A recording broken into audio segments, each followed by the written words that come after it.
मन सुन्न करणाऱ्या नसरापूर अत्याचार प्रकरणातल्या पीडितेला अखेर न्याय मिळालाय।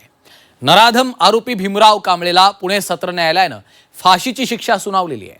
खटला फास्ट ट्रॅक कोर्टामध्ये चालवत अवघ्या 2 महिन्यात हा निकाल दिल्याने या निर्णयाचं आता सर्वत्र कौतुक होताना पाहायला मिळतंय। नसरापूरच्या नराधमाला अखेर फाशीची शिक्षा देण्यात आलेली आहे।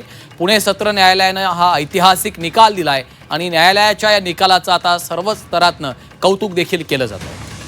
पाहूयात या संदर्भातला एक विशेष रिपोर्ट। नसरापूरच्या नराधमाला फाशी।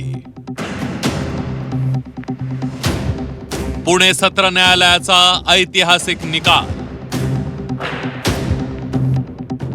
2 महिन्यातच आरोपीच्या फाशीचा फैसला। संपूर्ण देश हादरवून सोडणाऱ्या नसरापूर बालिका अत्याचार आणि खून प्रकरणात पुणे सेशन्स कोर्टानं ऐतिहासिक निर्णय दिला। आरोपी भीमराव कांबळेला कोर्टानं फाशीची शिक्षा सुनावली। कोर्टानं भीमराव कांबळेला फाशी सुनावताना संपूर्ण निकालाचं वाचन करताना आरोपी भीमराव कांबळेला समाजात राहण्याचा अधिकार नसल्याचं सांगितलं। एवढंच नव्हे तर भीमराव कांबळेनं केलेल्या 3ही गुन्ह्यात फाशीची शिक्षा सुनावली।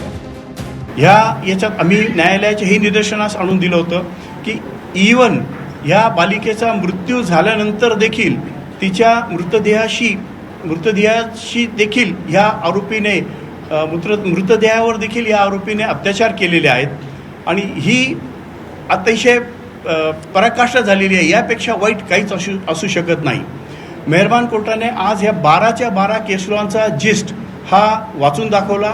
या जिस्टमध्ये जे फॅक्ट्स आहेत त्या फॅक्ट्स ह्या केसला कशा लागू होतात याबद्दल सविस्तर भाष्य केलेलं आहे आणि ह्या आरोपीला आज एकूण 3 गुन्ह्यांमध्ये मृत्यूदंड ठोठावलेला आहे। भीमराव कांबळे आता फासावर लटकायचं ह्या शब्दात कोर्टाने कन्क्लूड केलेला आहे। हा अतिशय ऐतिहासिक खटला ठरेल। पोलिसांनी या प्रकरणात अतिशय वेगानं तपास पूर्ण केला।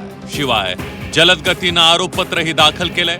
त्यामुळे विक्रमी म्हणजे 2 महिन्याच्या आत कोर्टाचा निकाल आल्याचं सांगण्यात येत आहे। आज नसरापूर रेप आणि मर्डर केस यामध्ये माननीय कोर्टाने निकाल दिलेला आहे। यामध्ये प्रत्येक सेक्शन ज्याच्यामध्ये आरोपी विरुद्ध चार्ज प्रूव्ह केले होते त्या 3 मृत्यूदंड आणि इतर सर्व सेक्शनमध्ये मॅक्सिमम पनिशमेंट जे कायद्यानुसार आहे ते आरोपीला देण्यात आलेली आहे। यासाठी सर्वप्रथम मी माननीय कोर्टाचा अभिनंदन करतो। मुख्यमंत्री देवेंद्र फडणवीस यांनी या प्रकरणात पोलिसांचं अभिनंदन केलंय तर कोर्टाचे आभार मानले। झटपट आरोपीला शिक्षा झाल्यास गुन्हेगारांवर वचक बसेल असं फडणवीसांनी सांगितलं। समाजामध्ये ज्या प्रवृत्ती आहेत त्या प्रवृत्ती कधी ना कधी डोकं वर काढतात। त्यामुळे आता या केसमुळे आपल्याला एक अनुभव आलेला आहे की जर वेगाने काम करायचं ठरवलं तर अशा नराधमांना अगदी कमीत कमी वेळेमध्ये म्हणजे 2 महिन्याच्या आत 59 दिवसांमध्ये देखील फाशीपर्यंत पोचवता येतं। आणि म्हणून मी न्यायालय, प्रॉसिक्युशन, आपले वकील, आपले पोलीस या सगळ्यांचं अभिनंदन करतो। नराधमाला कोर्टानं फाशीची शिक्षा सुनावली आहे, पण नराधमाला भर चौकात फाशी द्यायची मागणी खासदार सुप्रिया सुळेंनी केली।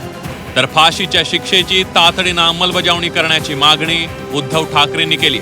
माननीय मुख्यमंत्र्यांचे, त्यांच्या पोलीस यंत्रणेचे, कोर्टाचे आम्ही सगळे मनापासून राजकारण बाजूला ठेवून मनपूर्वक आभार मानतो की सगळ्यांनी मिळून तो आज न्याय द्यायचा प्रयत्न केलाय। त्याचा पहिला टप्पा आपण गाठलाय।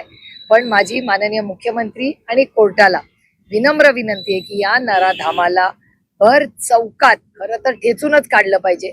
पण शेवटी आपण या देश आपल्या इच्छेने चालत नाही, तो संविधानाच्या चौकटीत चालतो।